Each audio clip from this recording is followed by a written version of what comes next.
Shalom jemaat yang terkasih, seringkali ketika kita mengikut Kristus sekalipun ada saja penindasan yang terjadi dan juga ada saja orang-orang yang menyepelekan penyertaan dan pembelaan Tuhan atas kehidupan kita. Tentunya itu bisa memancing kita untuk menjadi marah terhadap orang tersebut. Apalagi ketika pada saat itu Tuhan sepertinya tidak berbuat sesuatu dalam kehidupan kita.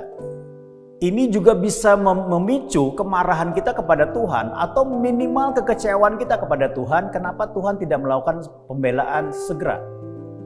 Saudara yang kasih dalam Tuhan, inilah yang terjadi juga dan dituliskan di dalam Alkitab. Kita akan melihat bersama-sama dalam Mazmur pasal yang ke-10 ayat 1 sampai dengan 18. Kita akan baca 16 sampai dengan 18 saja. Dikatakan begini, saudara.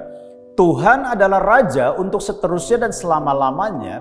Bangsa-bangsa lenyap dari tanahnya. Keinginan orang-orang yang tertindas telah kau dengarkan. Ya Tuhan, Engkau menguatkan hati mereka. Engkau memasang telingamu untuk memberi keadilan kepada anak yatim dan orang yang terinjak, supaya tidak ada lagi seorang manusia di bumi yang berani menakut-nakuti.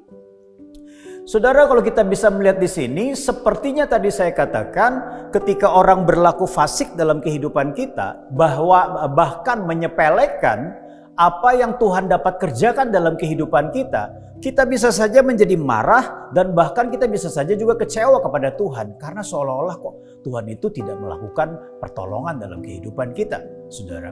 Tetapi ketika kita baca ayat-ayat firman Tuhan tadi menegaskan bahwa Tuhan itu adalah Tuhan, Raja yang selama-lamanya sampai selama-lamanya. Bahkan bangsa-bangsa berada dalam kendalinya.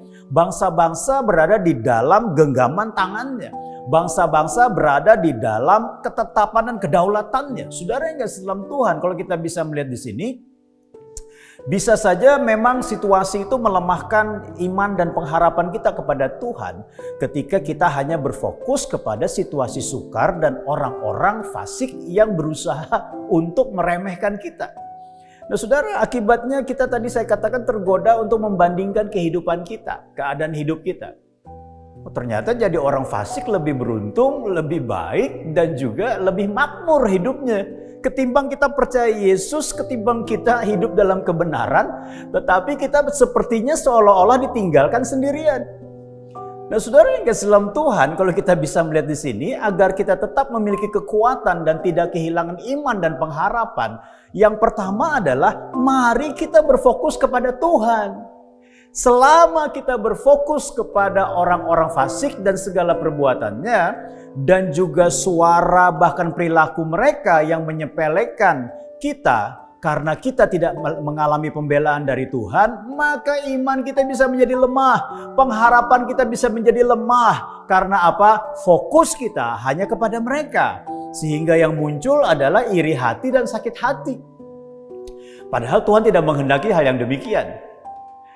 Nah, mulailah berfokus kepada Tuhan dengan mengingat kebaikan-kebaikannya dan sifat-sifatnya yang tidak pernah berubah. Tentunya minimal satu kali kita mengalami kebaikan Tuhan pada masa lalu. Ingat baik-baik, kalau Tuhan bisa berbuat kebaikan pada masa lalu, maka saya percaya Tuhan juga bisa melakukan kebaikan dan berbagai macam hal yang dapat Dia kerjakan dalam hidup kita di masa sekarang, bahkan di masa yang akan datang. Dan sifat-sifatnya tidak pernah berubah bagaimanapun dan apapun keadaan yang kita hadapi, dan juga sifat ataupun juga sikap orang terhadap kita, Tuhan tidak pernah berubah. Sifat-sifatnya ya dan amin. Dia tidak pernah berubah. Kalau Dia sudah mengasihi kita, kalau Dia sudah mengangkat kita, kalau Dia sudah menyelamatkan kita, Dia tetap menyertai kita. Hal yang kedua adalah supaya kita tetap memiliki kekuatan di tengah-tengah perilaku yang demikian. Nyatakan keinginan-keinginan kita kepada Tuhan. Artinya apa, saudara? Tuhan mau mendengar doa-doa orang yang tertindas. Seringkali kita tidak cukup kuat untuk berseru berdoa kepada Tuhan karena fokus kita belum kepada Tuhan tapi kepada tindakan orang. Seringkali kita tidak memiliki kekuatan untuk berdoa kepada Tuhan karena fokus kita kepada situasi-situasi sukar bukan kepada Tuhan. Hari ini mari kita kembali berfokus kepada Tuhan dan berdoa kepada Tuhan. Tidak ada kata dan kalimat yang sia-sia dari doa kita. Semuanya didengar oleh Tuhan. Dan hal yang pertama saya percaya yang Tuhan perbuat dalam kehidupan kita sebagai jawaban doa kita adalah Tuhan menguatkan hati kita dan melakukan pembelaan dengan cara dan waktunya terhadap mereka yang tertindas. Mari kita berfokus kepada Tuhan dan bangun hubungan melalui doa-doa yang kita naikkan di hadapan Dia. Percayalah, Dia pasti akan bertindak. Tuhan Yesus memberkati. Mari kita berdoa.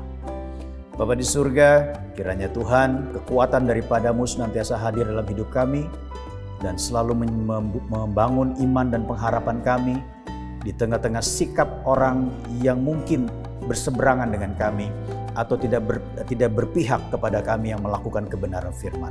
Tolong kami Tuhan, pimpin kami. Dalam nama Yesus kami berdoa. Amin. Tuhan Yesus memberkati.